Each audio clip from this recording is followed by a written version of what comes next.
তাবলিগি জামাতের দুই গ্রুপের সাথে আজকে আমরা একটা বৈঠক করেছি। দুই গ্রুপের শীর্ষস্থানীয় মুরব্বীরা উপস্থিত ছিলেন এবং ধর্ম মন্ত্রণালয় থেকে আমি, স্বরাষ্ট্র মন্ত্রণালয় থেকে মাননীয় স্বরাষ্ট্র উপদেষ্টা এবং প্রধান উপদেষ্টার বিশেষ সহকারী জনাব খোদাবক্স সাহেবও ছিলেন, আর স্বরাষ্ট্র উপদেষ্টা মহোদয়ও ছিলেন। দুই গ্রুপের সম্মানিত মুরব্বীরাও ছিলেন।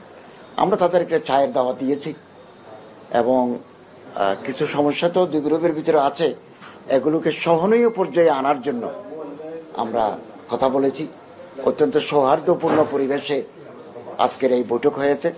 আমরা আগামী দিনে আরও তাদের সাথে বৈঠক করব, একটু কাছাকাছি নিয়ে আসা। এবং আপনারা জানেন গত বছর একটা হত্যাকাণ্ড সংঘটিত হয়েছে। এইরকম পরিস্থিতি যাতে আগামী দিনে না হয়, পুনরাবৃত্তি না ঘটে, এ ব্যাপারে আমরা উভয় পক্ষের সহযোগিতা চেয়েছি, তাদের পরামর্শ চেয়েছি।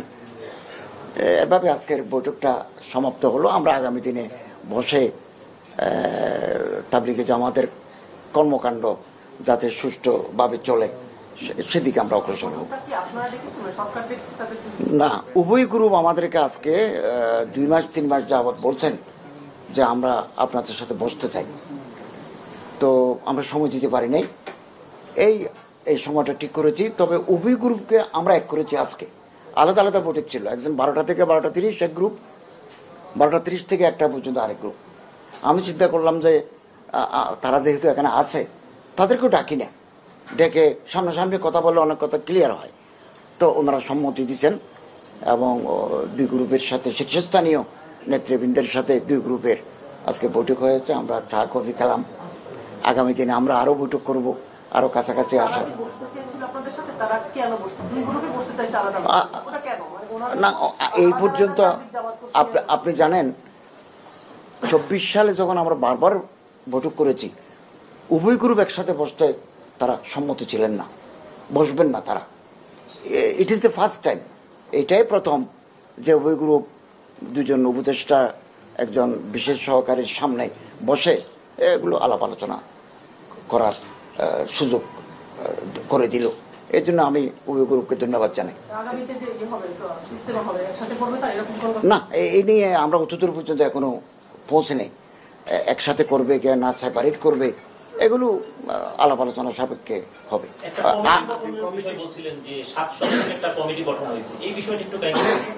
এখনো গঠন হয় নাই। আমরা ওনাদেরকে বলেছি যেহেতু আগামীতে নির্বাচন হবে, নির্বাচনের একটা প্রস্তুতি চলছে সরকারের, স্বরাষ্ট্র মন্ত্রণালয়ের ব্যস্ততা বেশি, আমার মন্ত্রণালয়ের অনেক হাফ ডান কাজ আমরা একটু গুছিয়ে নিতে চাই।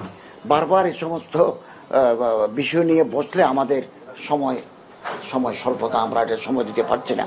তা আমরা চাচ্ছি যে আমরা যদি একটা কমিটি গঠন করে দিই, তাহলে ওনারা দুই গ্রুপ কমিটির সাথে বসবেন। তারা যদি একটা সমঝোতায় পৌঁছে অথবা ঐক্যমত্যে তারা উপনীত হয়, আমাদের কাছে রেফার করলে আমরা সেটা ফাইনালি দেখব এবং অ্যাপ্রুভ করব। এখনো পর্যন্ত ওনারা নাম দেবেন। আমরা মন্ত্রণালয় থেকে অ্যাডমিন একজন অ্যাডিশনাল সেক্রেটারি দিয়ে আমরা কমিটিটা গঠন করতে চাচ্ছি, একজন অ্যাডিশনাল সেক্রেটারির নেতৃত্বে। উভয় গ্রুপের প্রতিনিধি থাকবেন, ওনারাই এটা আমরা কমিটি ফর্ম করে দিলে ওনার নাম দেবেন, এখনো দেন নাই, পরামর্শ করে নাম দিবেন। নাম দিলে এই কমিটিটা ফর্ম করে আনুষ্ঠানিকভাবে তারা বসবেন।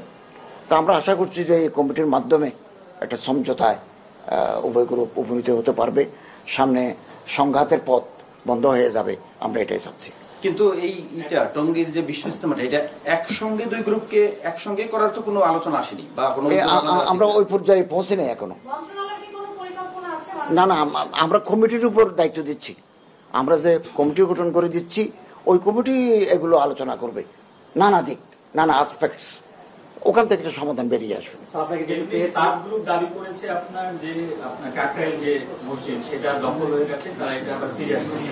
এই সবগুলো সব ম্যাটার না, কাকরাইল মসজিদ, টঙ্গী মাঠ, এটা নিয়ে তো মূল বিরোধ।